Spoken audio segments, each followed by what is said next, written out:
with medication, say with a stimulant, might be straterenol, whatever it might be, when you're a teenager or younger, that you're less apt to abuse drugs because you are actually receiving the medication that you need to kind of give you an equilibrium. Okay.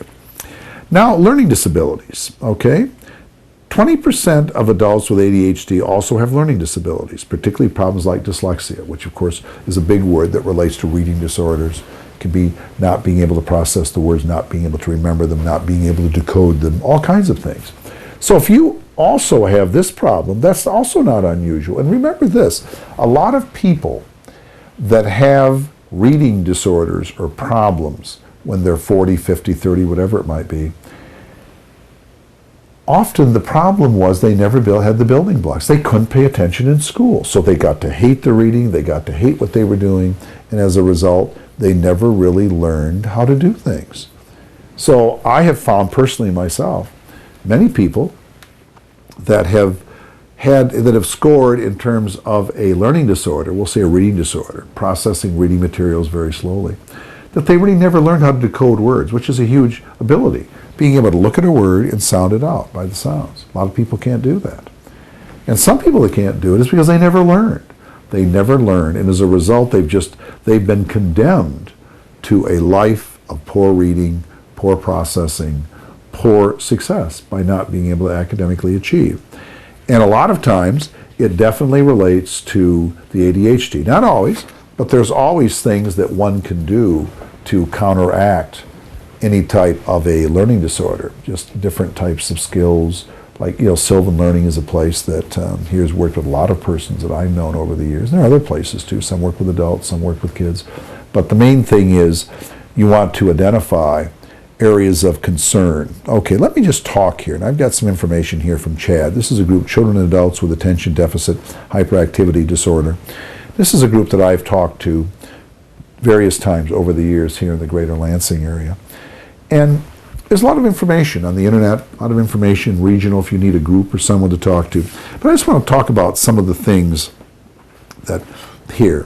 Failing to give close attention to details, fidgets with hands and feet, difficulty sustaining attention on tasks, leaves seat when seating's expected, feels restless, difficulty engaging in leisure activities. These are also things that come out of the DSM-4 definition. I might add, as an aside now that I'm mentioning this, the definition that is used for ADHD really is not a very good definition for adults, okay?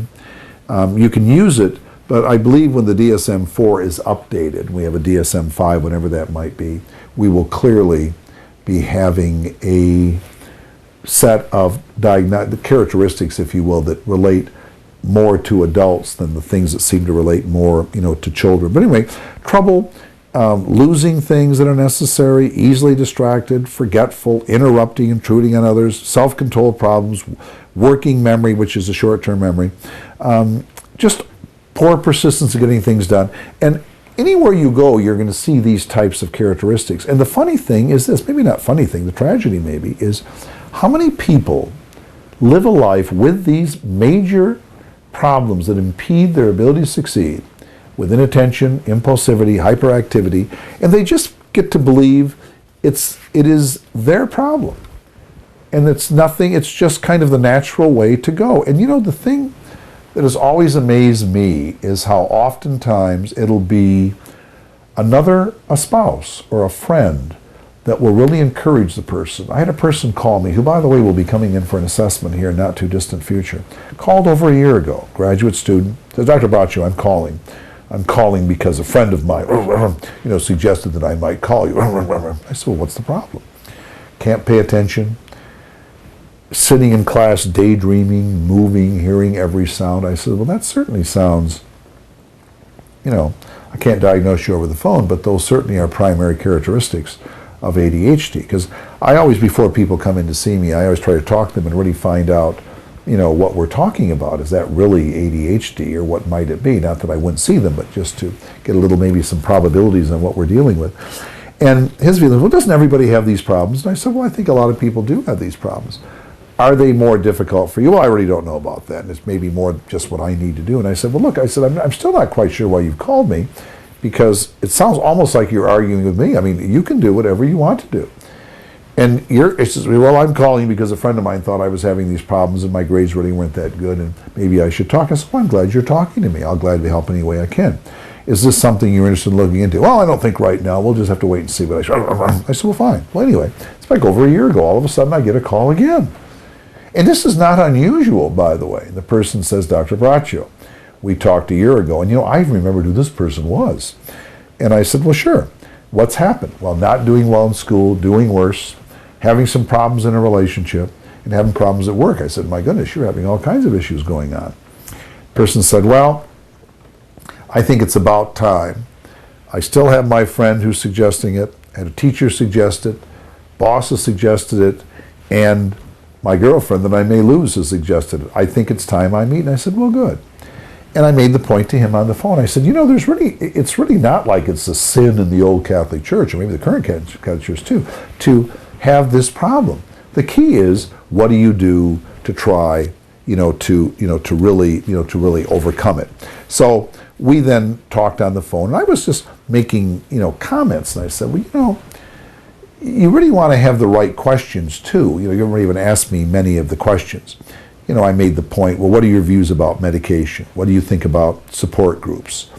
What do you think about overall counseling? The person says, God, I haven't even thought of any of those things. I'm just thinking of coming in for an assessment. I says, well, good. And I want you to do that. On the other hand, when we get together, the goal is not just to say, you have ADHD. No.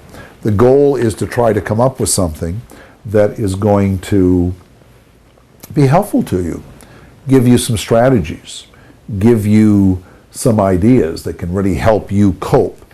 And then he said, well, I guess I have been a little interested. Are you someone who pushes medication? And I said, no. I said, I see medication as a last resort, but I also see it as something that can be very helpful. For many persons, not for everyone.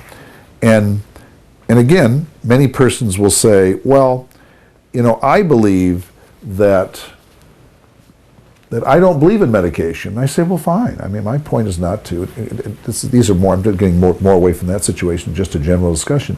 I don't know how many times people call me on the phone and end up talking, well, I don't want to take any medication. And I says, well, first of all, I'm not pushing you to take medication at all. It has nothing to do with that. The point is, whatever you might need, it could be anything. It could be a lot of different things. It could even be going to bed earlier at night. Okay? It could be taking Ambien to help you sleep at night. Who knows? It could be many, many things. But do remember, because of this comorbidity, just because you have ADHD does not mean that you don't have these other conditions. I think that's an important thing to remember. And I also want to mention, because there's also this carryover to other conditions, and there are other diagnostic categories that do mimic a lot of ADHD. I'll give an example. Over the years, I've done a lot of criminal work also. I even kid my friend Judge DeLuca, who for years was a criminal attorney, that he's kind of cleaned up my practice, okay? Because he used to refer, various people from his criminal practice to me. But it's not unusual for a person to call me on the phone. It could be a spouse. It could be the person say, well, I just can't stop fighting with people, screaming, breaking things, hitting people, calling them how stupid they are. A lot of people are stupid, Dr. Braccio, and we're talking on the phone. Person says, yeah, I think I've got ADHD. What do you think? I said, well, you may have ADHD. But, hitting people, pushing people, I mean, that sounds much more like intermittent explosive disorder, okay? And it sounds like a character disorder if you're out screaming at people, yelling, threatening to beat people up. That doesn't negate that you might not have ADHD.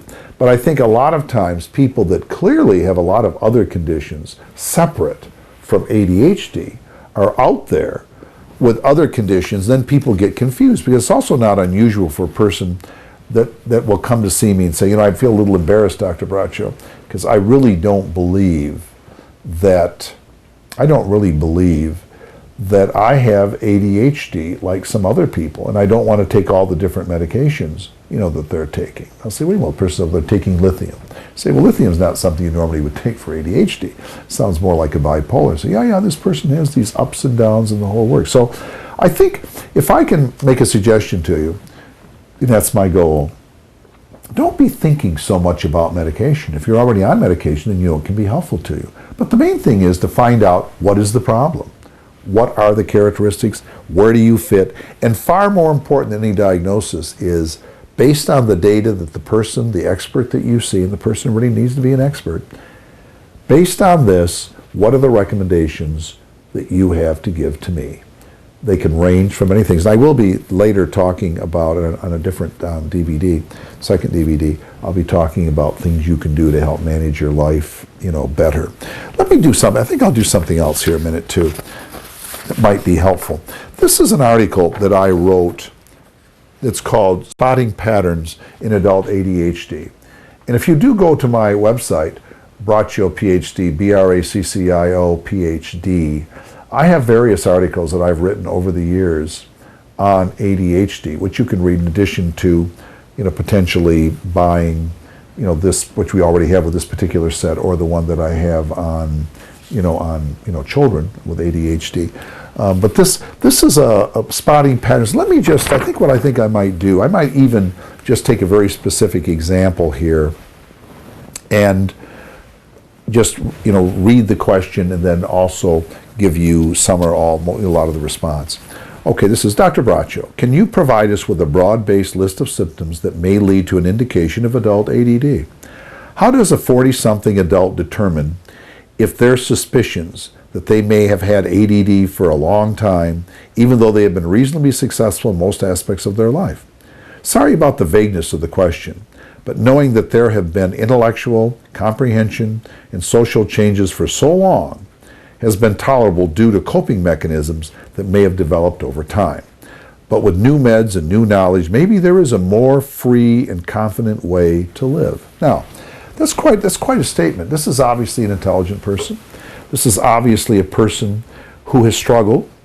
This is also a person that has been able to cope. You heard what the person said, has been reasonably successful in most aspects of life, but does not have a strong knowledge base here. Sorry about the vagueness of the question. Okay, well let me give the information that I have here. I've given it some to you already. The three primary characteristics of ADHD, attention deficit hyperactivity disorder, are inattentiveness, hyperactivity, and impulsivity. Okay, and again I talk about the three specific diagnoses: the predominantly inattentive, predominantly hyperactive, impulsive, and the combined. Okay, now, if a person has one or more of these characteristics to the level of meeting the diagnosis, okay, other common observable behaviors that could result and interrelate would include poor organization, okay, troubled interpersonal relationships, learning disorders, forgetfulness, anxiety, anger, frustration, depression, driving problems, legal problems, work problems, marriage problems, addiction, and substance abuse.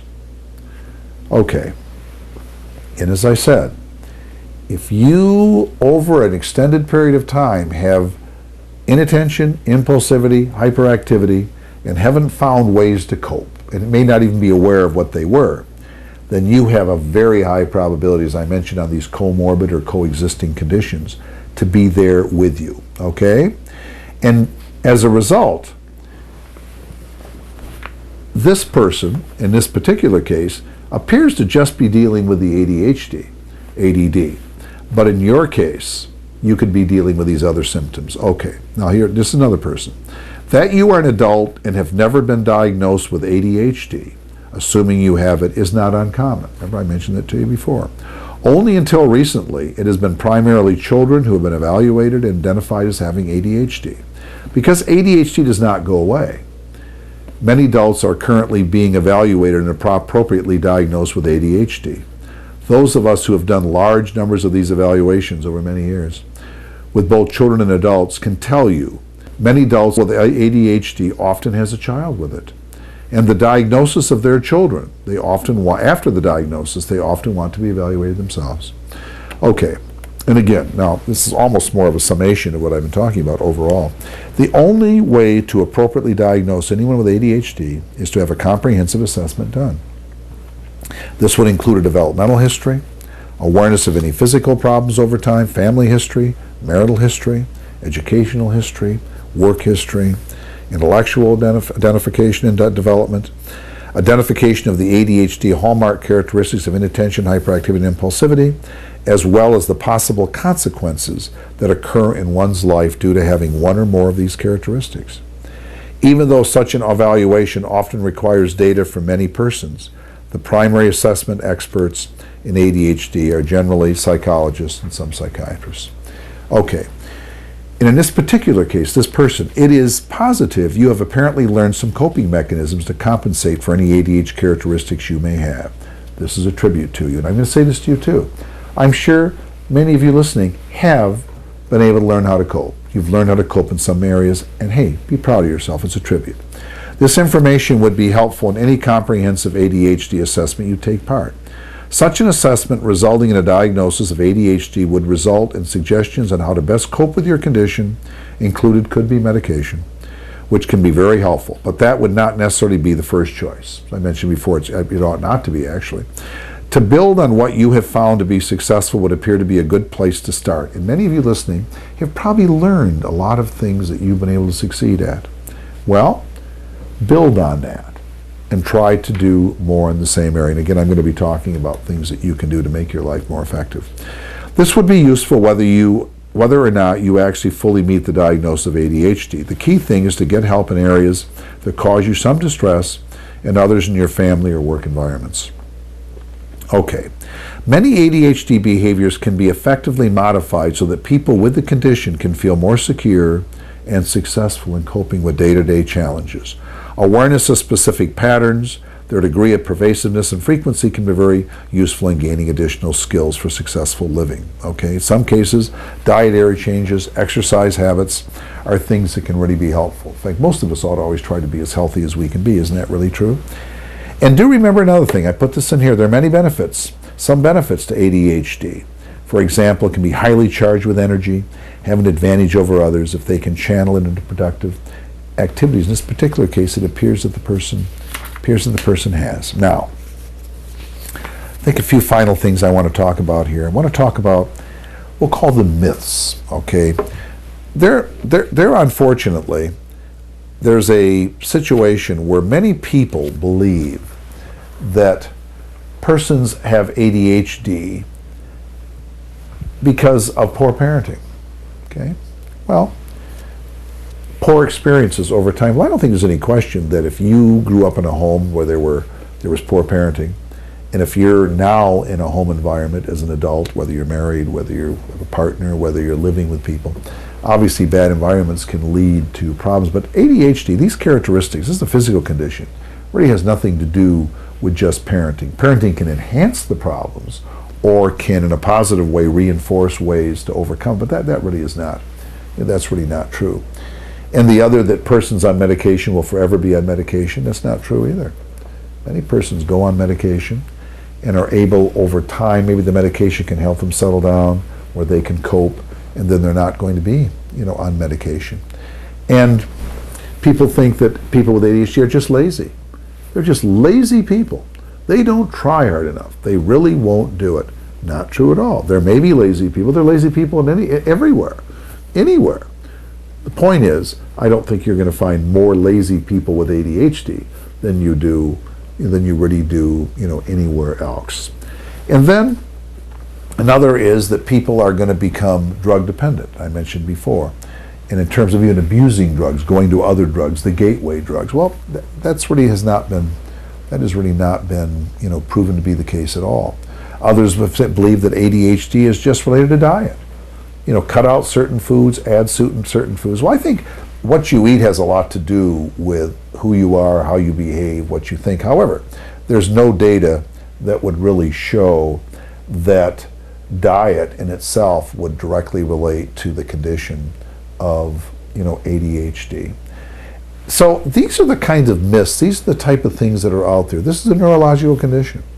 This is a physical condition. This is a condition that millions of people have and don't even know they have it. There are many people out there hurting. You may be one of them that have really suffered. Because I have people will tell me, I've had people cry in my office, Dr. Braccio, I never knew that this was the condition I had. I never thought there was anything I could really do to overcome it. So right now, This is the general information section, just general information that I wanted to give you. So what we're going to be doing now is I'm going to have you, I'd like you to listen to the next section, which is going to be just an explanation of trance hypnosis, which is really a very common condition we're in, because many of you really may want to use the trance hypnosis, self-hypnosis CD that is, part of this particular package. So let's kind of go from there, and then after that we'll go back to the other, DVD that we have that put together for you with a lot of information I think will be helpful. So at this point, let's leave it here. I'm with you. I want to help you. Let's go to it. Hello, my name is Dr. John H. Braccio, Director of Regional Psychological Services and the Attention Deficit Disorders Diagnostic Center. And I'm most satisfied that you've determined to take part in this experience that I put together for you. This is primarily put together for persons that have ADHD, persons that believe they may have ADHD, and even for family members and others that work with persons or love persons or live with persons that have this particular condition. Now, this is a companion to another set that I have put together. This particular set is entitled Adult ADHD, A Comprehensive Guide to Help You Succeed. This is a companion to another set that I put together called ADHD, A Comprehensive Guide to Help Your Child Succeed. Okay? That's what this is right here. So if you have liked this particular set and you're interested in getting a set that relates to children, you can certainly go to our website. It's probably the best thing to do. Braccio, PhD, that's BRACCIO, where we have a number of other materials in addition to on ADHD. Okay, now, the point here is certainly not to be competing or subtracting from or taking away needed therapy a person might need, or any type of drug therapy. No, that's really not the intent. The intent here is to be informational, to try to really help you if you have problems with ADHD, which includes the inattention, the impulsivity, and the hyperactivity. Now, in this particular set that I have put together, I'll be covering a lot of ground. Okay, I'll have a DVD, which will have, right now, which we're part of the opening comments. There then will be a general information section that I'm done, and also explaining what trance hypnosis is, because hypnosis is going to be part of this process for those that are interested. Then there'll be a CD with common questions about adult ADHD, which I've picked up over many, many years with the hundreds of persons that I've evaluated, adult and children with ADHD.